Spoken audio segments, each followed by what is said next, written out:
My name is Matilde and thank you for having me at this conference. This does not want to be a talk, but a descent. There is a place I want to take you. It's not on any map. It has no coordinates, no signage, no polished welcome mat at the door. It is older than any of us, and yet it waits for us just the same. So imagine this: a darkness, not empty but alive. Cold stone beneath your hands, the scent of damp earth rising as you breathe in.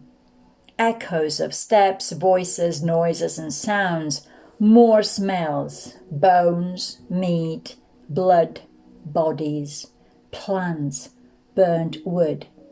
A flicker of firelight somewhere deep ahead. A promise that something has happened here.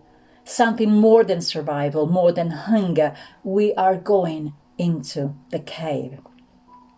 Not just the caves of our ancient ancestors, but the cave within us, where thought first met itself. Where the first mark was left, not knowing if anyone would ever see it. Where consciousness became more than a fleeting spark, but instead a flame. I'm not here to give you facts you've already read, I'm sure, or to recite the titles of book I, haven't yet finished. I'm here to tell you a story, one that begins in the dark, that follows the echoes of our earliest selves and brings us back to the light carrying something eternal.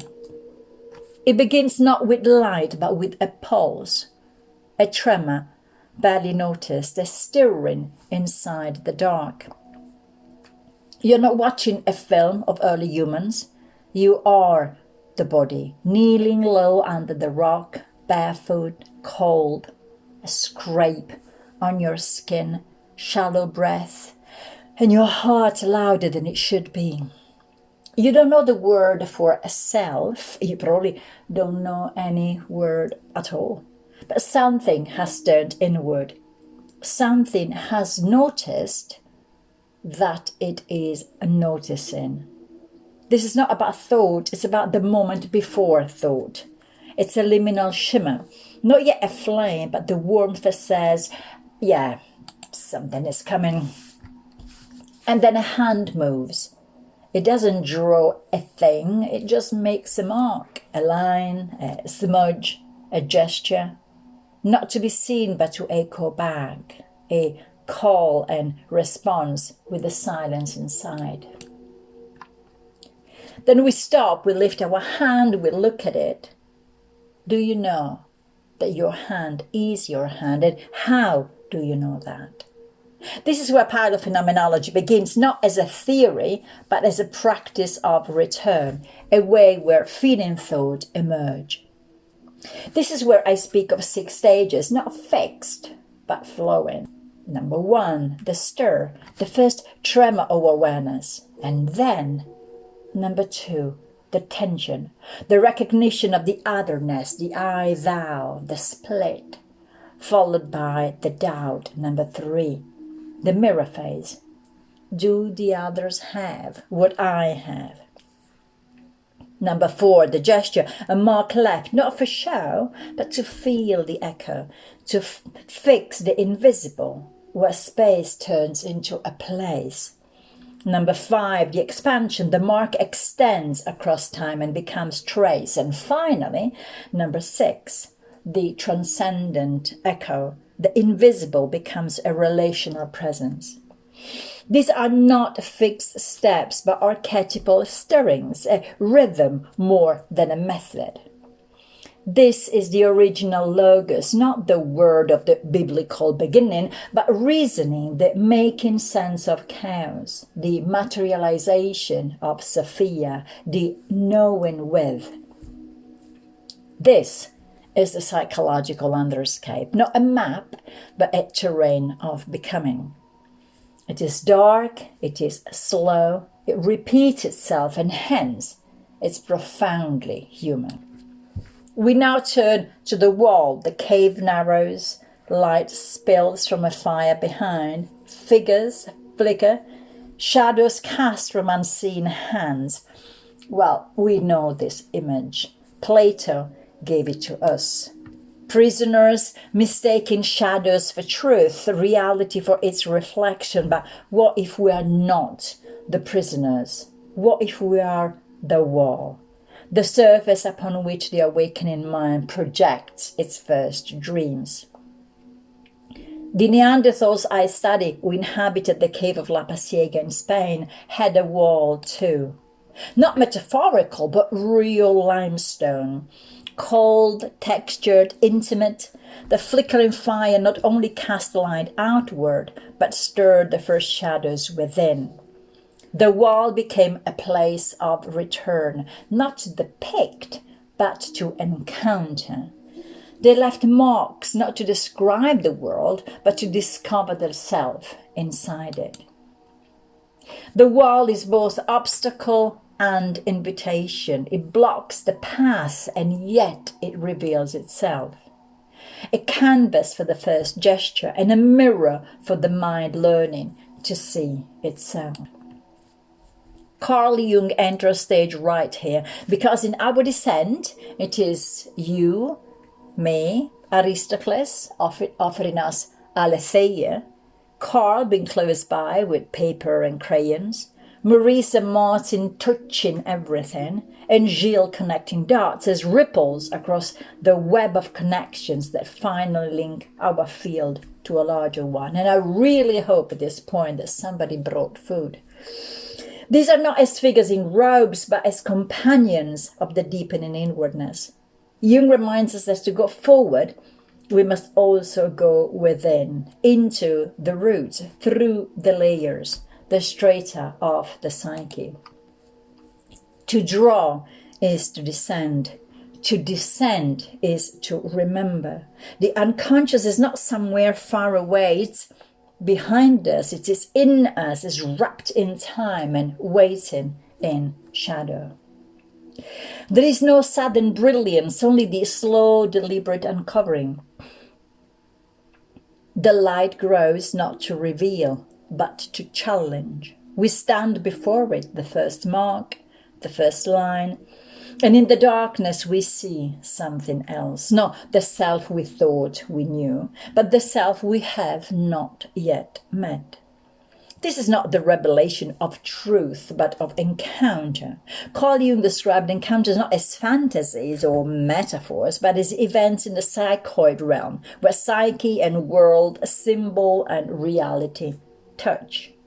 An intimate, at times terrifying face-to-face. In the dark, we meet the hidden one. The part of ourselves that has always been here, lurking behind our knowing, behind our thinking, and behind our words.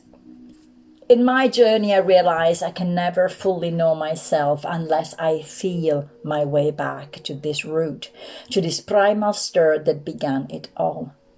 What I feel in this journey is like a visitation from a deeper order, transpersonal, not prophetic in the fortune-telling sense, but in the Hebrew sense.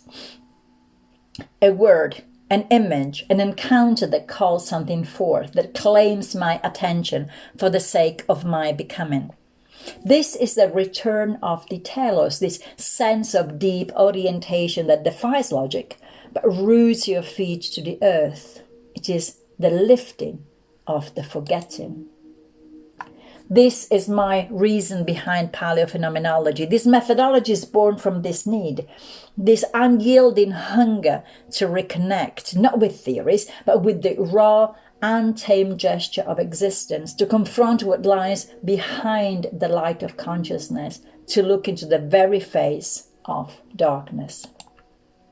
So, I define paleophenomenology as an interdisciplinary and rhizomatic framework used to explore the emergence of consciousness in early human beings and their ancient human impulse to create by tapping into their lived experiences while going beyond the representational to explore the material and metaphysical realms. And I know loads of words.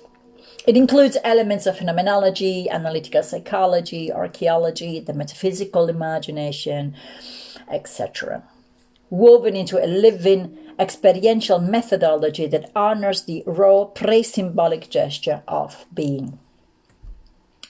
This is not a path of comfort. It is not knowledge to hold in your hand, but a body to inhabit. A practice, not an abstract, a presence that moves through you, an eternity that never stills. Paleophenomenology is the dark journey, the practice of being, not knowing.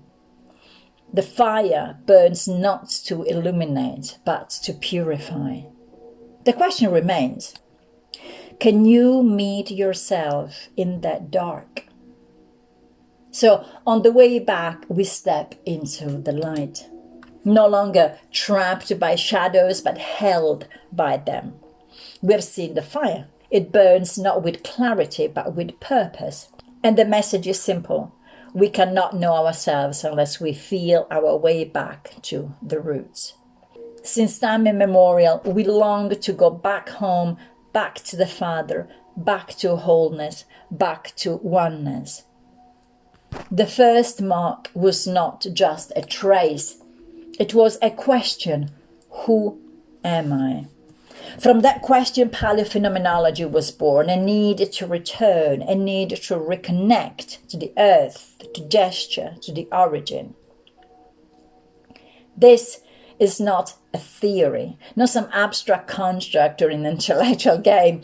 This wants to be a call to presence, to us, to students, researchers, scientists, and academics. A call to tactile and alchemical knowing, to feeling our way through time's fog, back to where the visible and the invisible first saw each other. Paleophenomenology is a doing, an unfolding process, a continual reaching, not for answers, but for the experience itself. A living art, eternity in movement. This framework is not content, it is path. A walk through the dark, hand in hand with those who came before and with the echoes of their marks still waiting to be heard. Like a message from the unbodied strands of energetic connections and threads. So with you, I walk back, changed, not as I was, but as who I am becoming. The cave shadows still linger in my bones, but the fire no longer blinds me.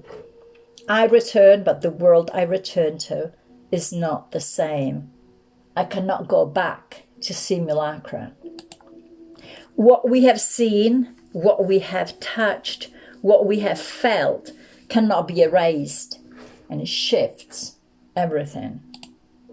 As a therapist and as a researcher, I want to speak from the eternal viewpoint, not as something above or beyond, but as the sacred timelessness within, a way of seeing the world, not as fragmented moments like my life, my parents' life, or the ones that come after, a span of 110 years in total, but as an ongoing whole, a dance of time and presence. Now and then. In this view, we are both in the moment and beyond it. Timeless, a single pulse of awareness across eternity. So, this brings us back to the need for the alchemical and the tactile, the embodied knowing that was lost in the noise. For we are not just thinkers, but feelers, not just beings in time, but beings of time. So I don't want to leave you with conclusions, but with a question. What if we have forgotten the touch of the earth, the sensation of the first mark? What if to find ourselves we must feel our way back, not to the past, but to the very origin of our beings? So we return, not to the cave, but to the gesture, the hand leaving the mark, the presence. In the stillness we sense it again, the pulse, the stir, the invitation to be. A quiet knowing, and there is no end here, only a return to the beginning. The mark is still there, waiting for us to touch it again. We return not to the cave, but to the pulse, the same pulse that stirred in darkness. And in this sense, paleophenomenology needs to offer a radical, embodied framework for engaging with deep time, not through abstraction, but through presence, affect, and situated experience. Its strength, I think, lies in its power to evoke resonance across disciplines and species. And its limitation, of course, perhaps, is that it resists conventional forms of evidence and objective validation. But nonetheless, the stillness we sense is the stillness that we have always been here. The mark has never ended, even the very first mark. It is still being made in you, in me, in this very moment. Thank you. So thank you for taking this journey with me. And if anything stirred within you a question, a memory, a sense of recognition, I would be honored to hear from you. So you can find here also my contact details if you'd like to stay in touch and continue this conversation or to collaborate. And here there is also some bibliography. So for those who'd like to reflect further, I have prepared a small booklet and a printed reflection sheet. So feel free to take one with you. I'm also happy to share the slides in PDF format if that would be helpful. So paleophenomenology is, after all, an invitation to listen, not just to the past, but to what still whispers underneath the surface of things. So thank you. I have been Matilde, and this was Paleophenomenology and the Hidden Self. Ciao!